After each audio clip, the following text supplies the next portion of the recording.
Hi, my name is Elise Dozot and this is my Multisim circuit. So to begin my circuit, I picked a ground schematic connector. From there I went to the same ground on the toolbar and I clicked a junction. I then connected the junction to the ground with a wire. From there I went back to the toolbar and grabbed a DC voltage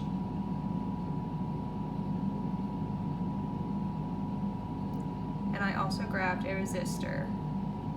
This resistor will be in series with the DC voltage source. I'm connecting the junction to the DC voltage by simply clicking the junction and attaching it to the next junction. I'm adding another junction so I can soon create a circuit with parallel resistors.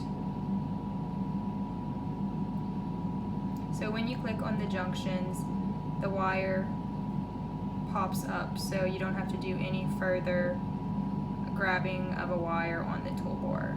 So right now I grabbed another resistor, I rotated it, and you can just simply drag the resistor wherever you need to be along with any other item you grab off the toolbar, connecting those two junctions.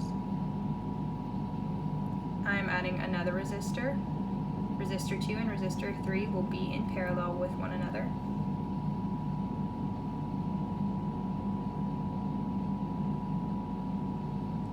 I am now connecting the resistor to that junction and then connecting resistor 2 to the junction above the ground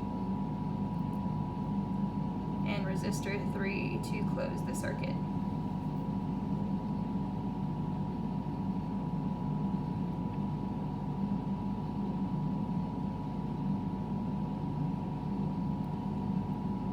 So if you want to change the value of the volts, you simply click the volts and click the arrow up or down. If you want to increase by powers of 10 or decrease, you can simply click the times 10 or times 0.1. So my DC voltage source will be 10 volts.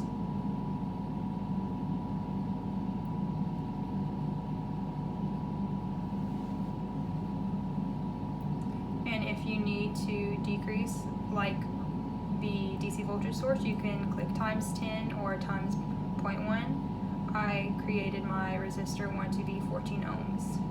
Resistor 2 is 12 ohms and resistor 3 is 12 ohms. So I'll quickly pause the video to explain why I chose these values. The reason I chose these values is because the purpose of this exercise was to create a circuit that had an overall current of 0.5 volts to, 0.5 amps to 0.8 amps. So I chose 0.5 amps or 500 milliamps. So just for basic math and to make this a little easier on calculations, I chose a 10 volt source. Well, according to Kirchhoff's voltage law, the sum of all voltage across a complete circuit must equal the voltage source. So voltages in series are additive, whereas voltages in parallel are equal to one another. So just because these are the values I chose, you could choose whatever you wanted to as long as it equaled 10. I chose 7 for voltage 1 and 3 for voltage 2 and voltage 3.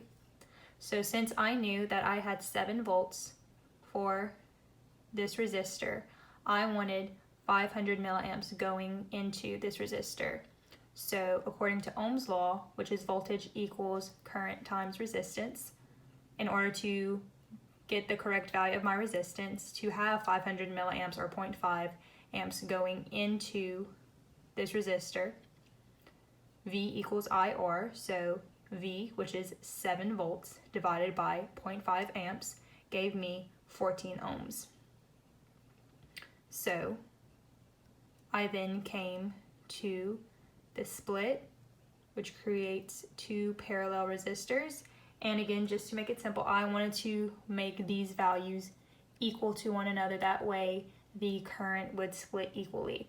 So if I have 5 amps going, 0.5 amps running through this wire, when it splits off into these 2 branches with equal resistance, it would evenly split. So there is going to be 0.25 amps running through resistor 2 and 0.25 amps running through resistor 3. So since I already know that there are 3 volts right here, 3 volts divided by 0.25 amps gives me 12 ohms. That's how I calculated all of these values on this circuit. So I'm going to resume the video, and I'm going to place this voltage and current probe.